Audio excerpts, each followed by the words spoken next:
Salut les barbus, c'est Turial de Barbu in Game, votre chaîne de présentation de règles, tuto peinture, tuto décor et unboxing. Aujourd'hui, on va regarder Black Powder, Confédération Cavalerie Zouave, qui en plus contient des skirmishers, ce qui est vraiment très intéressant parce que on a vraiment toutes les unités spéciales, en plus de l'infanterie qu'on avait déjà et les canons qu'on avait déjà dans la boîte de base. Et bien là, on a tout le reste, et surtout, ce reste est en plastique, les barbus. Et oui, enfin, Warlord a écouté sa base de fans qui lui demandait du plastique et du plastique, comme pour Napoléon, et ils l'ont fait. En petit bonus, on verra les Casualty Markers, qui sont des petits marqueurs en résine qui vous permettent de compter les dégâts de vos unités. Parce qu'en effet, dans Black Powder, on n'enlève pas de socle, on utilise les marqueurs pour déterminer les dommages que peut subir une unité. Donc comme d'habitude, on a des drapeaux, des beaux drapeaux, c'est toujours les mêmes que nous fournit Warlord, et ils sont magnifiques, je vous les avais déjà présentés, et j'en suis toujours aussi fan, franchement. Warlord a fait un super travail là-dessus, et c'est hyper important d'avoir les drapeaux. Pourquoi? Parce que c'est chiant d'aller chercher les drapeaux autre part. Là, on a tout, et voilà la bête. Donc on a trois grappes identiques pour pouvoir faire trois régiments différents. Un de zouave, un de cavalerie montée et démontée, et un de skirmish. Donc franchement, je trouve que là, Warlord s'est encore amélioré sur son plastique. Ça reste encore un peu lisse pour moi. Je trouve qu'il y a encore un moyen de s'améliorer, notamment sur les cavaliers. Mais voilà, sur l'infanterie, franchement, c'est plus que raisonnable, c'est plus que top. On est quand même, pour moi, au-dessus de tous les autres figurines de cette échelle-là. On est vraiment au-dessus. Alors, il y en avait qui disaient, oui, mais l'infanterie est collée. Ben là, on l'a vu. On a de l'infanterie décollée, là, comme ici, et elle est très bien. Elle est vraiment très bien. Donc, franchement, bravo à Warlord. C'est vraiment une belle cam, comme je dirais, c'est comme me permettrais de dire. C'est vraiment pas mal. Je parle du nez, les barbus, c'est normal, parce que c'est l'hiver, et j'ai le nez bouché. On est à la fin des fêtes. D'ailleurs, je vous souhaite tous des joyeuses fêtes, les barbus. C'est vrai, c'est au moment où je tourne, Noël est passé, et donc c'est bientôt la nouvelle année, et donc de nouvelles projets en perspective. Mais on vous en parlera plus tard, hein, sur la chaîne. Donc là, on va parler on va voir les petits tokens, et je vais vous en parler moi, vous écoutez, et c'est déjà pas mal.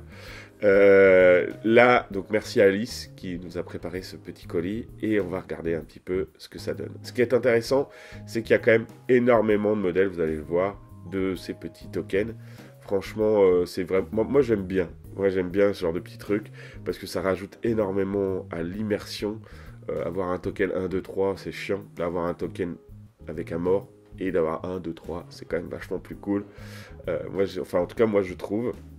Donc eux, ils ont fait autour les rebords de couleurs différentes pour qu'on puisse les reconnaître facilement. C'est pas bête. Pourquoi pas. Je sais pas comment je vais les faire encore. En tout cas, ça m'a redonné, moi, envie de repeindre du Confédéré et de l'Union, parce que comme pour certains le savent, j'ai écrit des règles là-dessus. Il va falloir que je les finisse pour pouvoir les proposer à la communauté. Je remercie d'ailleurs tous les tipeurs qui m'avaient suivi dans cette aventure à cette époque-là, parce que ça m'a permis d'avoir envie de continuer, parce que j'avais des gens à qui le proposer, etc. Donc c'était vraiment très intéressant. Maintenant, il faut que je le finisse et que je le partage. Parce que c'était vraiment un grand moment. Franchement, j'adorais. En tout cas, ouais, ces tokens, moi, je les aime bien. C'est de la résine qui est propre, pas cassante quand on la manipule, parce que vous allez voir, je vais la manipuler. Franchement, c'est top. Voilà, donc ça, c'était l'unboxing. Bon, comme d'habitude, je vous fais un tout petit et tout petit montage. C'est un peu compliqué pour moi, parce que comme je vous ai dit, j'ai changé mon setup, et j'ai vraiment pas la même aisance. Là, vous voyez, je suis en 3/4, alors qu'avant j'étais dessus. C'était beaucoup plus simple pour moi de manipuler l'environnement de la caméra. Là, c'est beaucoup plus compliqué.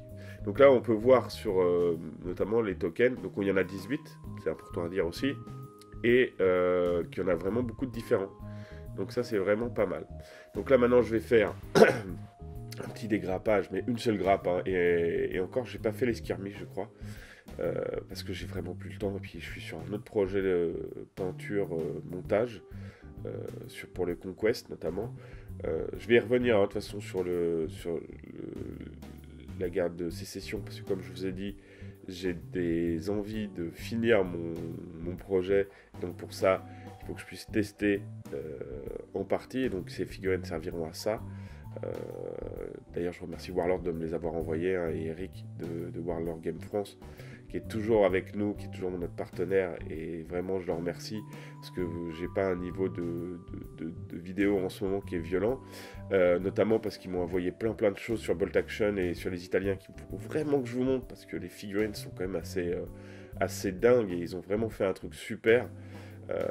Et donc il faut vraiment que je monte ça. Et ils m'ont envoyé aussi un échantillon d'un des véhicules de Gentleman War pour les Anglais. Je sais plus si c'est un Dingo ou un Daimler, donc je vais pas dire de bêtises. Mais ça aussi, il faut que je le monte et qu'on voit un peu ce que ça donne. Parce que moi, comme vous avez vu, j'ai monté de la résine Warlord, j'ai monté du plastique Warlord avec les B1. Donc maintenant, on va voir ce que ça donne le nouveau plastique Warlord. Et ça, c'est vraiment une bonne idée. Donc vous voyez, tout est en plastique et ça, c'est vraiment top. Facile à monter, hein, comme d'habitude, ça par contre ça change pas. C'était pas le cas avec le plomb comme on l'avait vu sur les cavaliers, c'était un peu plus galère. Hein. Moi ça m'avait pas beaucoup plu la partie plastique, la partie plomb. Et donc là on peut faire des petites scénettes, parce que pour les cavaliers on a une petite scénette à faire. Donc là j'ai pas mis toutes les figurines parce qu'il y en a 6 eux. Moi j'en ai mis 5 parce que franchement déjà c'est beaucoup trop. Je pense que j'en mettrai 4 à l'avant et un qui tient les chevaux, comme ça fera 5 comme les cavaliers. C'est pas mal, je trouve. Donc voilà les barbus, ça c'est le rendu final que propose Warlord sur sa page. Parce que j'ai pas fini mes figurines. Hein. Je m'en excuse encore. J'ai promis dès que j'ai fait mon setup et que j'ai un peu plus de temps, je reviens sur les montages, parce que pour moi c'est important de vous montrer les figurines montées, dégrappées par mes soins. Parce que ça vous permet de voir la réalité de la boîte que j'ai ouverte. Mais bon, pour l'instant, on s'en contentera. Promis, je reviendrai là-dessus.